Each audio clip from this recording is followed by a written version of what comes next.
দর্শক, কেন্দ্রীয় শহীদ মিনারে রয়েছেন আমাদের সহকর্মী সাইফুল রিপন। সরাসরি যোগ দিচ্ছেন তিনি। সাইফুল, আমাদেরকে জানাবেন ভাষা শহীদদের শ্রদ্ধা জানানোর সর্বশেষ কি তথ্য রয়েছে?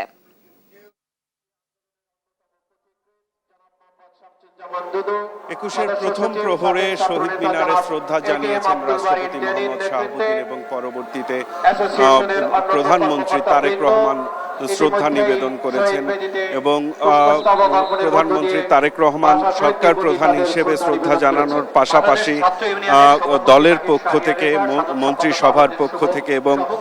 জিয়া পরিবারের পক্ষ থেকে স্ত্রী ডাক্তার জুবাইদা রহমান এবং কন্যা জাইমা রহমানকে সাথে নিয়ে শহীদ বেদিতে ভাষা শহীদদের প্রতি বিনম্র শ্রদ্ধা জানান এবং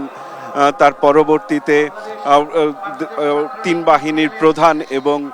বিভিন্ন দেশের যারা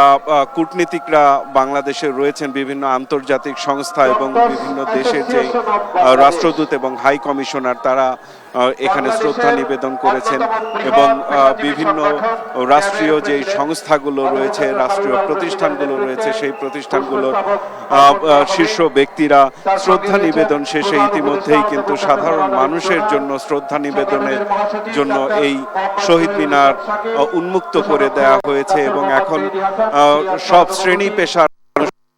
তাদের শ্রদ্ধা নিবেদন করছেন এই কেন্দ্রীয় শহীদ মিনারে এবং ইতিমধ্যেই কিন্তু বিপুল সংখ্যক মানুষ এই গভীর রাতে শহীদ মিনার চত্বরে উপস্থিত হয়েছেন এবং আমরা সাধারণ মানুষের সাথে কথা বলেছি এবং তারা যেটি বলেছেন যে একুশের প্রেরণাকে সাথে করে নিয়েই বাংলাদেশের মুক্তিযুদ্ধ, যত গণতান্ত্রিক আন্দোলন এবং সবশেষ 24-এর গণ অভ্যুত্থান পরবর্তী যে